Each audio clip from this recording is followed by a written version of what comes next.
Hey everyone, my name is Sam Sesti. I'm the founder of ONU, and we've created a 3D visualization platform to help make more efficient the creation of 3D assets and pipelines associated. So I'm here a little talk about, called No Matter the Reality. It's all about the assets and the challenges and hopefully solutions in creating 3D assets for AR and other XR type experiences.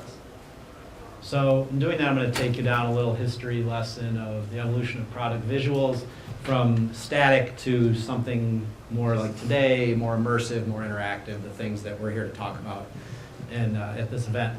So we start with static. We talk about traditional product visuals photography. One of the original Macs, I'm old enough to have used one of these actually earlier than this.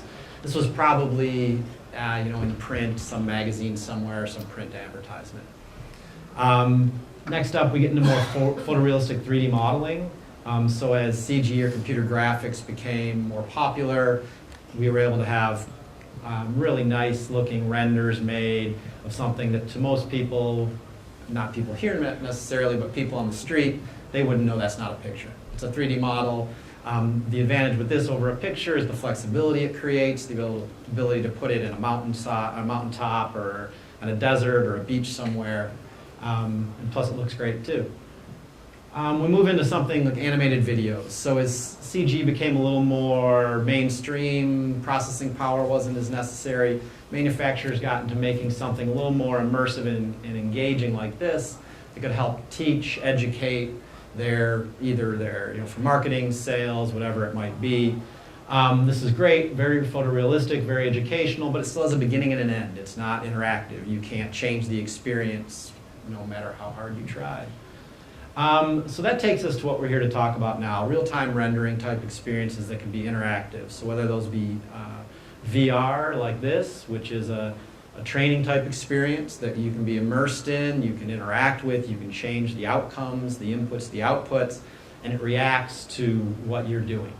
To something like AR, like we've been talking about, some of the experiences we've seen here, put on a pair of smart glasses, interact with a product for service or training or whatnot. So as we talk about those experiences and the uptick in AR and VR and other realities, I came across an abstract some really smart fellows from Germany wrote in December of 2015 as they were seeing the future as far as the trends in AR and VR. And I guess the takeaway is I kind of took a quote out of this abstract. It says, the key enabling technology to foster this development, which is the evolution of AR and VR, is the seamless and automated integration of all product data defined in the CAD systems into VR AR systems. So what they're essentially saying is you're going to need content, you're going to need assets, you're going to need something to help the adoption of these types of technologies, and they saw CAD as the way there. And anyone who knows anything about CAD knows there's a mountain of data there for manufacturers, design companies, a lot of them here play in this space.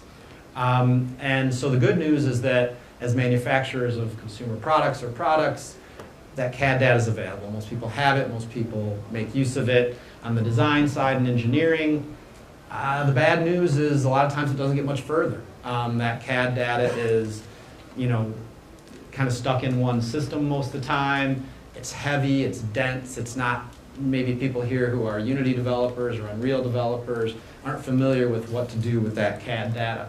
So, we've come up with a solution to try and help that along. And to be honest, we see this bottleneck a lot. We talk to a lot of manufacturing companies. One, a big office furniture manufacturer back where I'm from, back in Michigan, they have over 100,000 SKUs. And they recently were looking to put some of them into a HoloLens type pilot project.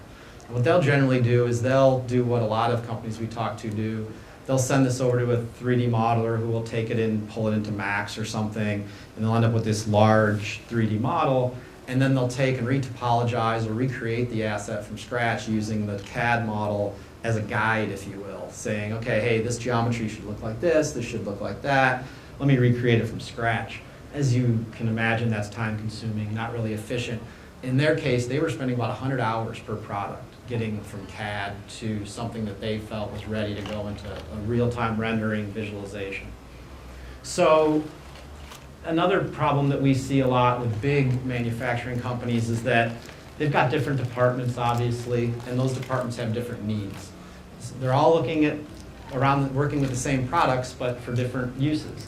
Training might want a VR experience. Service might want an AR experience. Marketing and sales may want web and mobile experiences, all around the same product. So what we find is that oftentimes, as CAD files will go to different entities, maybe a third-party agency and or an internal organization, and they'll all do a lot of the same work. They'll all be recreating these 3D assets separately, and in the end, a lot of times, the manufacturer or the customer won't even get back the actual asset that was the end result. They'll get back the experience, the VR experience, the AR experience, which is ultimately what they were after, but that still leaves them not having the crown jewel, if you will, which was that 3D asset that could be so useful down the line.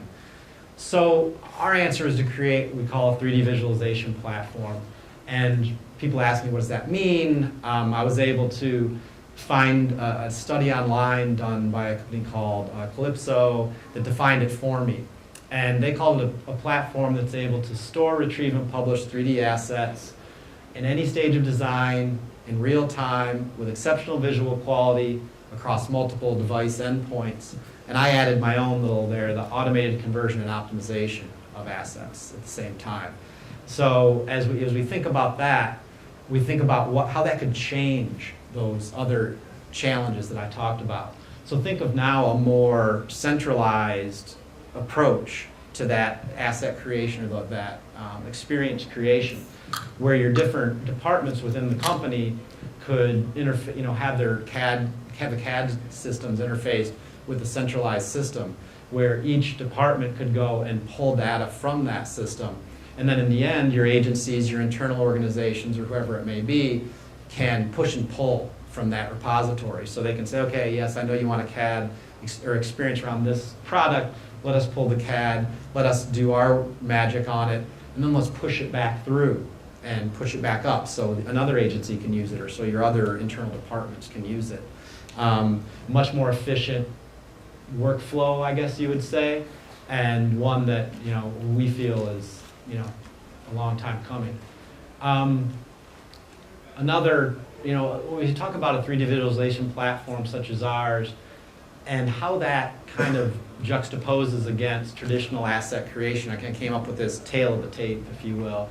The first is around creation time. And to get back to that example of that manufacturer that was taking 100 hours as an example, I think that's a little on the high end, but that's their number, to create these models out of product CAD data. They gave us overnight to kind of pilot with them and show them what we could do in a short period of time. And in that time, we, in 30 minutes, were able to take that CAD file and put it into a HoloLens experience in an automated fashion, essentially. And we feel if we could integrate it directly into their CAD systems, we could cut that time down to zero, rules-based, and make it just an automated pipeline between one system and the other. From a CAD conversion standpoint, if you're a modeler, it's going to depend on your modeling tool. You pull it into Max, Maya, Modo, whatever it might be, you're going to get a big, heavy, dense model, whatever that may be. It usually, maybe it'll accept a step file or a few other formats. We're, as of now, accepting any native major CAD formats. Mesh structure is an important thing that probably isn't thought about much. And what I mean by that is how the product is laid out in the model. If you're going to have this done by someone, just a modeler, they're going to create the mesh structure that's really kind of convenient for them. Our platform retains the part number, the assembly hierarchies, so that if you need to then interface that model with some other system, like a parts reordering system or some sort of training system, that all that good data that came along with the CAD is retained. LOD is level of detail. We can create multiple based on the needs so that different resolutions are available as necessary. And then you get to the cloud type advantages, which is, if you've got someone doing 3D modeling work or work in this area, they're usually on a big gaming PC. They're working on a local or a network drive, which means the content may be safe, it may be not, and it may be backed up, it may not, centralized and secure in the cloud, and then when accessing it, they're sharing it. How are they sharing it? Email, Dropbox, some insecure type method or unsecure type method, if you will. With our platform, you can share it as necessary with whom you like, when you like. So that's what I've got for today. Hopefully everybody's kind of gives something to think about, different way of working than has been traditionally. So I'll be around the rest of the day if anyone has any questions with you. So thanks.